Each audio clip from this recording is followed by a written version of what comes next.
Hello mga kahiwaga, welcome back sa channel. For today's reading, we are doing a pick a card tarot reading for the new moon's energy nitong January.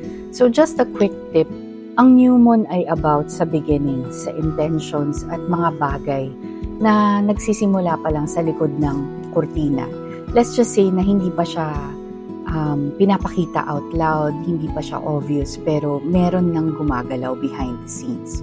So bago tayo mag-start, take a deep breath, ground yourself, and ask this question silently. Ano ang energy at message ng new moon para sa akin ngayon? Gagamitin ko ngayon yung Llewellyn Tarot deck for this reading. Imagine mo tong tatlong cards na to nasa harapan mo. Alin ang pinaka humahatak sa'yo? Card number 1, card number 2, or card number 3? Don't forget to trust your intuition. Kung ano yung unang mapili mo, yun na ang piliin mo. Kung ang pinili mo ay card number 1, ang lumabas ay ang The High Priestess, si Ceridwen. Ang new moon energy mo ngayon ay umiikot sa clarity through inner trust. Hindi ito clarity na galing sa logic lang. Hindi rin ito clarity na pinipilit lang natin. Ito yung clarity na tahimik pero paulit-ulit na nagbabother sa'yo. Yung pakiramdam, yung feeling na alam ko na tama to kahit hindi ko pa ma-explain kung bakit. Hindi din ito pagiging arrogante. Hindi rin ito yung ego natin. Ito ay yung parabang kumpiyansa sa sarili nating intuition, sa sarili nating boses. Pero ang mahalagang message ng card na to ay hindi pa ngayon ang panahon ng action. Merong tema dito ng wait and see. Merong divine timing, may tamang sandali, tamang timing sa lahat ng bagay. Kung titingnan mo na mabuti tong card na to, mapapansin mo na yung babae napapalibutan siya ng agyo, greenery, ng nature, ng moss at ng mga puno. Para bang nagbe-blend in siya dun sa environment niya.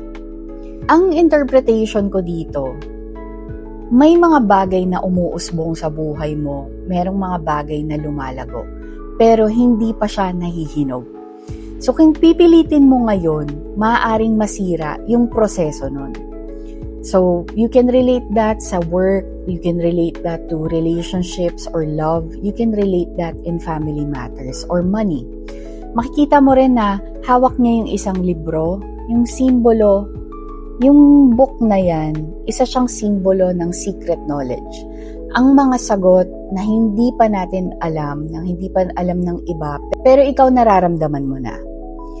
My question for you is, merong bang sitwasyon sa buhay mo ngayon na alam mong merong potential, pero hinihintay mo pa yung tamang timing? Si Ceridwen sa Celtic lore ay isang goddess of witches, inspiration at wisdom. Nagpapakita siya minsan bilang batang babae, pwedeng middle-aged woman, pwedeng matandang babae. So, this represents ang iba't ibang seasons at moods ng isang babae at ng isang tao. Ang mensahe ng new moon para sa'yo sa ngayon, kahit anong phase ka pa ng buhay mo, kahit pagod ka, kahit nagdududa ka, matuto kang magtiwala ulit sa sarili mong boses. Huwag ka muna mag-commit, huwag ka munang magdesisyon dahil sa pressure. Relasyon man yan o trabaho man yan or isang malaking life choice or decision. Hintayin mo yung tamang timing and darating din yan. Hindi lahat ng hindi gumagalaw ay walang nangyayari. Kung ang napili mo naman ay ang card number 2, ang lumabas ay The Lover's card, ang green ni Maxine. So, ang new moon energy mo ay nakatuon sa isang makapangyarihang connection. So, whether it be about love, whether this be about a partnership or a union. Yung story behind this card, ito yung tungkol kay Maxine. Isa siyang Roman emperor. Gwapo, matalino, makapangyarihan. Wala siyang balak magpakasal kasi wala pa siyang nakikitang babaeng tunay na makakapagpahumaling sa kanya. So, makapagpapa-in-love sa kanya. Hanggang sa isang gabi na naginip siya. Sa panaginip na yon, may isang babae na sobrang tumatak sa kanya. Hindi niya alam yung name. Hindi rin niya alam kung totoo ba tong babaeng to. Pero paggising niya, alam niya, ito yung babae para sa akin. ito yung right person para sa akin. So pinahanap niya ito for 3 years, pinaghahanap siya. Walang naging resulta. Hanggang sa pinuntahan nila yung eksaktong lugar dun sa panaginip. Malapit sa isang riverbank.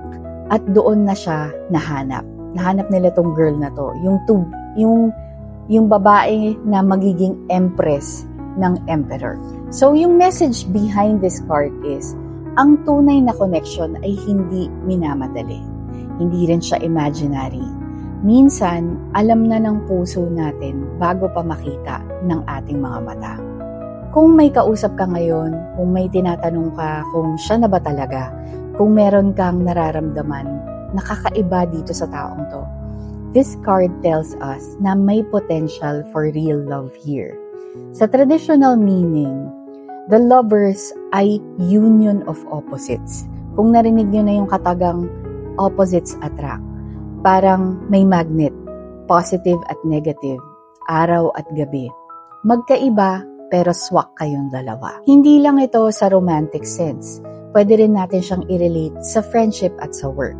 So this can be a partnership, this can be a collaboration between two people. This can also be about aligned goals. Ang totoong connection, hindi mo kailangan pilitin.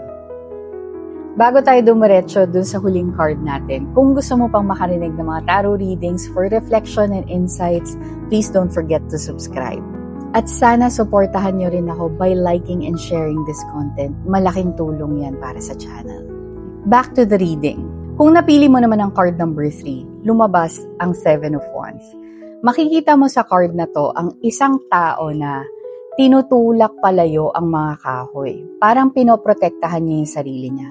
At malinaw, wala siyang balak na sumuko. So paano naman natin to i-relate doon sa nangyayari sa buhay mo ngayon? Sa tarot kasi, mahalaga ang movement. At dito, ang movement ay defensive pero strong siya. Ang new moon message para sa'yo ay haharapin mo ang mga challenges at kakayanin mo to. Maaaring pakiramdam mo ang daming kumukontra sa gusto mong gawin. Ang daming against sa mga plano mo. Para bang nasa edge ka ng isang waterfall or isang bundok. Pero hindi mo alam kung ano yung kalalabasan. Pero sinasabi nitong card na to na meron kang tapang, may lakas ng loob ka, may paninindigan ka. Protektahan mo ang pangarap mo, ang ideas mo, relasyon mo, trabaho mo. Hindi sa lahat ng laban kailangan umatras tayo. Minsan, kailangan mo lang tumayo sa pwesto mo. At pagkatapos ng laban na to, may maganda kang outcome, may magandang growth, at may reward doon sa lahat. Hindi ka sinusubok dahil mahina ka, kung hindi dahil kaya mo. Anumang card yung napili mo for the new moon energy, tandaan mo, ang new moon ay hindi palaging tungkol sa action. Minsan tungkol ito sa tiwala, sa connection, at paninindigan. Thank you so much sa pagbigay ng oras sa reading na to. I'll see you again sa susunod na tarot reading. Bye for now.